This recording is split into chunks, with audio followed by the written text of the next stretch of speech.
Et salut les bouquetins et les bouquetines, c'est Marie, j'espère que vous allez bien. Aujourd'hui je suis très contente de vous retrouver, non pas pour vous parler de livres, mais pour vous parler de séries que j'ai vues récemment sur Netflix.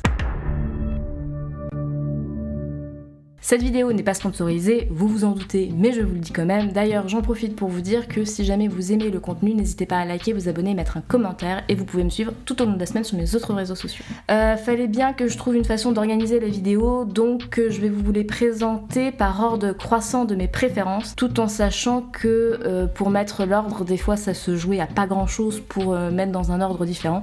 Donc voilà, mais grosso modo, ordre croissant de mes préférences, à quelques détails près quoi. Donc c'est parti, je vais vous parler de Planqueur. Planqueur, c'est une série française, il y a 3 saisons. La première a été diffusée en 2018, la deuxième en 2019. Il y a eu un épisode spécial en 2020 où on parlait voilà, du confinement en France. Et la dernière saison, c'est 2022. Pour information, l'épisode spécial sur Netflix n'est pas classé, rangé dans la série Planqueur. C'est autre chose. C'est-à-dire qu'en gros, il y a les 3 saisons où c'est appelé Planqueur, et il y a un autre truc qui est l'épisode spécial qui s'appelle Plan confiné et eux. Je vous conseille de regarder d'abord les 2 premières saisons, ensuite de regarder l'épisode spécial qui s'appelle Plan confiné, et ensuite de regarder la 3e saison. Parce que si vous regardez toutes les saisons sans regarder l'épisode spécial entre la 2 et la 3, vous allez pas comprendre le début de la 3e saison et ça va vraiment vous faire bizarre. Ceci étant dit, bref quoi, il y a 21 épisodes en comptant l'épisode spécial et ils durent tous à peu près 30 minutes. Pour vous faire un petit résumé, on suit 3 copines parisiennes, donc Elsa, Charlotte et Émilie. Ce sont des copines qui se connaissent depuis vraiment super longtemps. Et Elsa, donc une des 3 copines, a vraiment beaucoup de mal à se remettre de sa rupture amoureuse qui commence à dater un petit peu. Les copines savent plus quoi faire pour lui redonner un petit peu le goût de vivre en fait, enfin le goût à la vie quoi, qu'elle soit de nouveau heureuse quoi. Et en fait Elsa elle va rencontrer Jules qui est le mec idéal pour elle, c'est-à-dire que le mec qui coche toutes les cases du mec idéal. Il est 9h30 mon ange. Il arrive à quelle heure ton premier patient? Il y a 5 minutes. Allez, dégustation! À 13h, là, le mec, il te passe, regarde. Il arrive, souris. Non, souris pas. Il y a les 3 copines, donc Elsa, Charlotte et Émilie, qui sont des copines très différentes. Donc Charlotte, elle est un peu loufoque, un peu déconnectée de la réalité, enfin voilà, des fois elle a des sorties qui sont complètement improbables. Émilie, à l'inverse, elle est vraiment hyper dans le contrôle, mais presque castratrice en fait. Et Elsa, elle est un petit peu entre les deux, et elle est un petit peu perdue en fait. Voilà, elle se remet pas de sa rupture, elle est malheureuse en fait, donc voilà, elle est un petit peu entre ces 2 copines un petit peu extrême on va dire. Elle a 2 autres copains, donc elle a, comment dire pour pas spoiler, il y a 3 gars qui font partie de leur groupe de potes on va dire, qui sont voilà, des personnages aussi très différents, voilà. Voilà, j'ai beaucoup aimé le frère par exemple de Charlotte, voilà, c'est un personnage que j'ai beaucoup aimé, que j'ai trouvé très attachant aussi. Il y a d'autres personnages supplémentaires que j'ai beaucoup aimé, à savoir la collègue de travail d'Elsa qui est une femme voilà, que j'ai beaucoup appréciée de sa personnalité tout ça, enfin je l'ai trouvée vraiment très chouette, très attachante aussi. Il y a Jules que j'ai beaucoup aimé aussi, que j'ai trouvé très attachant du début jusqu'à la fin de la série, et son meilleur pote m'a beaucoup fait rire, j'ai beaucoup aimé son meilleur pote. Cette série je l'ai adorée, j'ai adoré la première saison on va dire, j'ai adoré vraiment la première saison, je l'ai regardée plusieurs fois, c'est une série qui parle d'amour, de relation à l'autre, que ce soit amitié ou amoureuse, sa relation à soi aussi, la difficulté voilà, de conjuguer avec soi, avec les autres, qu'est-ce qu'on laisse faire aux autres, etc. Enfin, j'ai trouvé que c'était une série qui était vraiment hyper intéressante par rapport à sa relation à soi et par rapport à la relation aux autres. Après, j'avoue que j'ai un petit peu moins apprécié. J'ai un petit peu moins apprécié parce qu'il y avait plus cette situation un petit peu improbable. Il y a la personnalité aussi des personnages qui a beaucoup évolué et j'ai pas forcément bien compris en fait l'évolution de la psyché des personnages, notamment Elsa. J'ai trouvé qu'elle était très différente en fait entre la première et les autres saisons, et j'ai pas bien compris et j'ai un petit peu moins aimé voilà, l'évolution de son personnage. À l'inverse, Charlotte, c'est un personnage que j'aimais bien mais sans gros plus, et je l'ai encore plus apprécié avec le temps. Pareil pour Émilie, c'est un personnage que j'ai aimé au fur et à mesure en fait de de la série. Au niveau de l'histoire, voilà, j'ai un petit peu moins accroché la 2 et la 3e, et j'ai trouvé que la 3e, ça s'essoufflait un petit peu. De ce que j'ai vu sur internet, il n'y aura pas de 4e saison, mais c'est pas plus mal parce qu'il y a une vraie fin. Et honnêtement, c'était pas la peine d'en rajouter parce que je pense que ça se serait vraiment essoufflé et que ça aurait été moins bien. Ensuite, Love and Anarchy, c'est une série suédoise que j'ai vue en VO, sous-titrée français parce que je ne parle pas le suédois. Il y a 2 saisons dans cette série. La première a été diffusée en 2020 et la deuxième en 2022. Il y a 16 épisodes en tout et pareil, ils durent à peu près 30 minutes chacun. On suit Sophie qui est une femme mariée, mère de famille. Elle travaille comme consultante et elle a trouvé un nouveau travail dans une maison d'édition. Donc elle commence à travailler dans cette maison d'édition et un soir elle va être surprise dans une situation très inconfortable pour elle et pas très professionnelle par Max, l'informaticien donc de la maison d'édition pour laquelle elle commence à travailler. Et à partir de là va naître un espèce de jeu de défi du style cap ou pas cap entre ces 2 personnages là. När de var dörren öppna ska du backa ut ur hissen. Sen ska du gå baklänges resten av dagen. Hé. C'est une série qui m'a beaucoup plu, qui est très très drôle, très très décalée et parfois un petit peu absurde, mais c'est une série qui est pas uniquement drôle, qui est très très touchante aussi, de par l'histoire en fait et de par les personnages. J'ai été très très touchée par Sophie et Max. Je trouve que ce sont des personnages qui sont tous les deux très très touchants. J'ai beaucoup aimé aussi la fille de Sophie qu'on voit un petit peu plus que son fils, et j'ai beaucoup aimé sa fille et la relation qu'elle avait avec elle. Même si j'aurais bien aimé qu'elle soit un tout petit peu plus étoffée cette relation, qu'on en sache un petit peu plus. J'ai beaucoup aimé aussi son papa, le papa de Sophie. J'ai trouvé que la relation qu'ils avaient tous les deux était très très belle. Cette série elle m'a beaucoup plu parce qu'elle parle d'amour, elle parle de la difficulté d'être soi-même dans une société on va dire conventionnelle. Elle parle aussi de santé mentale. Elle est très très comment dire, c'est une série qui est très métaphorique en fait, que j'ai trouvé vraiment très très belle, qui permet de se poser pas mal de questions et qui est très très touchante aussi. C'est une série vraiment que j'ai beaucoup aimée du début jusqu'à la fin, pas d'essoufflement, pas d'ennui, toujours avec un espèce de renouveau.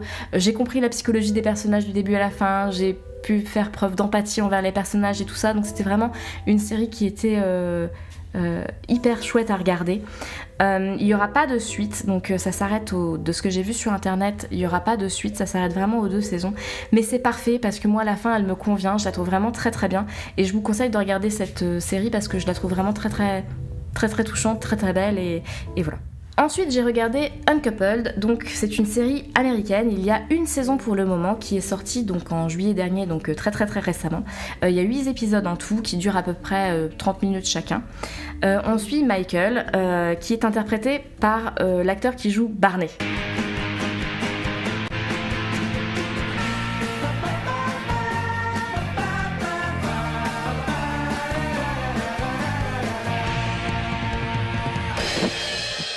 Et Barney et Michael ont 2 personnalités vraiment très très différentes. Barney c'est un coureur hein, clairement, et Michael pas du tout. Michael il a 40 ans et il est en couple depuis plus de 17 ans avec Colin. La relation qu'a Michael avec Colin va prendre un tournant très très très inattendu, surtout pour Michael. Hey, birthday boy. Gosh, the tension in your shoulders is off the charts. What's going on? I took my clothes and some things and I moved out. J'ai adoré cette série, j'ai adoré Michael, qui m'a beaucoup touchée. C'est un personnage que j'ai vraiment beaucoup aimé. J'ai adoré sa collègue et amie Suzanne. Michael et Suzanne, ils sont tous les 2 agents immobiliers et ils travaillent en binôme. Et j'ai adoré la dynamique de cette amitié. J'ai adoré l'humour de Suzanne. Suzanne m'a vraiment beaucoup fait rire à plusieurs reprises. C'est un personnage que j'ai vraiment beaucoup aimé. C'est une série que j'ai adorée et que j'ai trouvé très chouette parce qu'elle parle d'amour, elle parle d'amitié, elle parle de rupture, elle parle de la difficulté de se remettre entre guillemets à séduire et à chercher quelqu'un après une longue relation, une relation de 17 ans, donc quasiment 2 décennies quoi.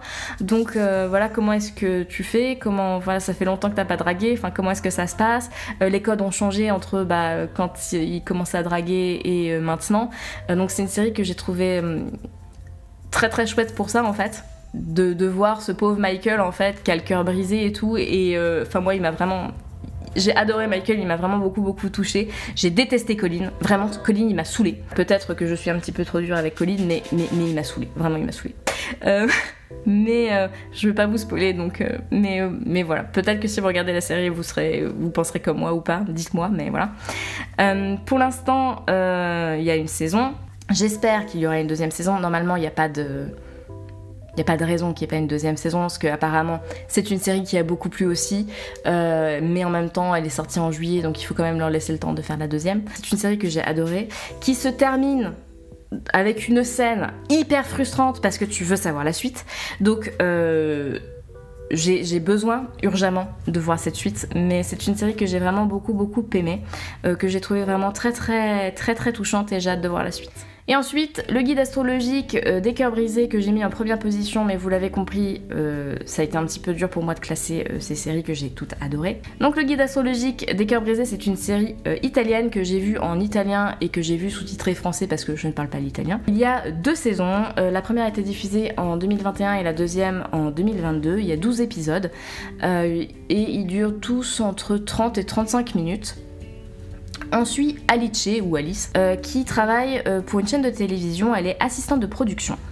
Et Alice, c'est un peu compliqué sa vie parce que au travail il y a des trucs qui vont pas trop. Et le truc entre guillemets qui va pas trop, c'est qu'en fait elle travaille tous les jours avec son ex. Son ex qui a clairement refait sa vie sans elle, voilà, avec sa nouvelle copine enceinte, il la demande en mariage, donc c'est franchement difficile pour Alice parce qu'en plus elle travaille aussi pour la même chaîne de télévision, l'actuelle de son ex, donc c'est un petit peu compliqué. Sa vie amoureuse, elle est inexistante on va dire, et elle se retrouve dans une espèce de relation d'amitié avec son ex très bizarre, il la phagocyte beaucoup, enfin c'est très particulier, donc Alice, voilà, elle a une vie un petit peu compliquée. Et un jour, elle va rencontrer dans des toilettes, écoutez, des fois ça se passe comme ça, hein.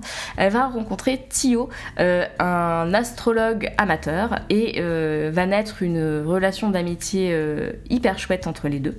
Je commence déjà à vous donner mon avis. Mais voilà, une relation d'amitié entre Tio et Alice, et cette nouvelle amitié, d'autres rencontres vont en fait changer la vie d'Alice. Ti piace? È bellissimo. Allora, va bene? Grazie.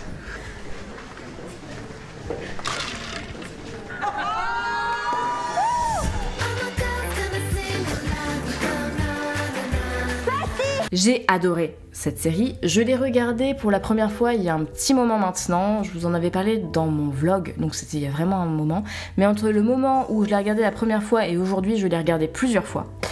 C'est vraiment une série que j'ai vraiment beaucoup aimée. J'ai adoré l'histoire, j'ai adoré les personnages. Alice est un personnage que j'ai adoré, qui est hyper courageuse, hyper attachante et qui est drôle malgré elle souvent. C'est vraiment un personnage que j'ai beaucoup aimé, qui m'a beaucoup fait rire, qui m'a beaucoup émue aussi. J'ai beaucoup aimé Tio, qui est un personnage très extravagant, très extraverti, et du coup ça contraste beaucoup avec Alice qui est plutôt introvertie et au contraire à vouloir se cacher, être très discrète et tout ça. Donc je trouve que la dynamique marche vraiment très bien entre les deux et que la relation qu'ils ont l'un avec l'autre est vraiment très chouette.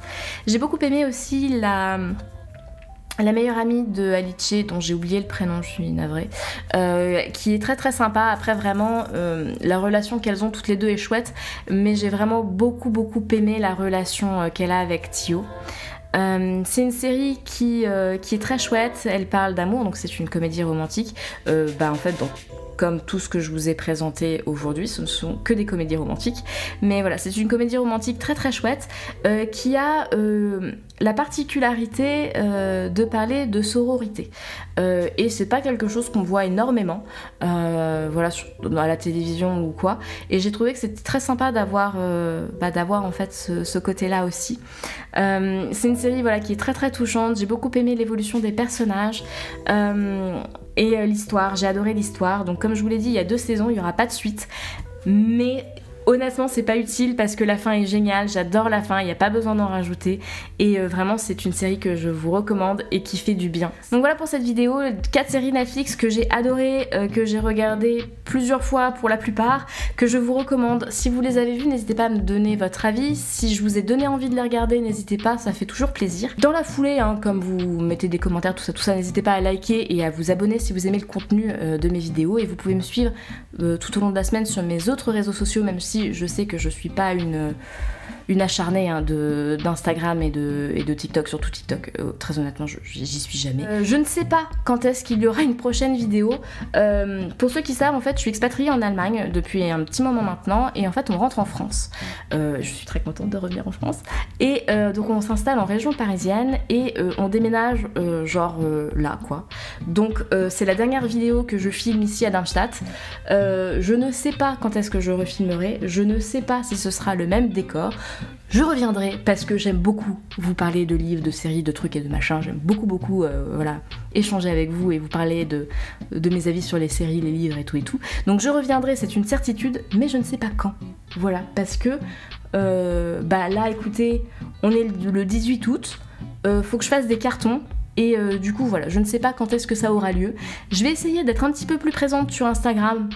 Voilà, histoire de compenser, et parce que compenser pour vous, pour que vous puissiez toujours voir ma tête, et compenser pour moi parce que j'aime vraiment faire ça. Donc je vais essayer de me faire plaisir avec Instagram et tout. Donc voilà, une prochaine, je ne sais pas quand. D'ici là, portez-vous bien et écoutez, vous allez me manquer. Bisous.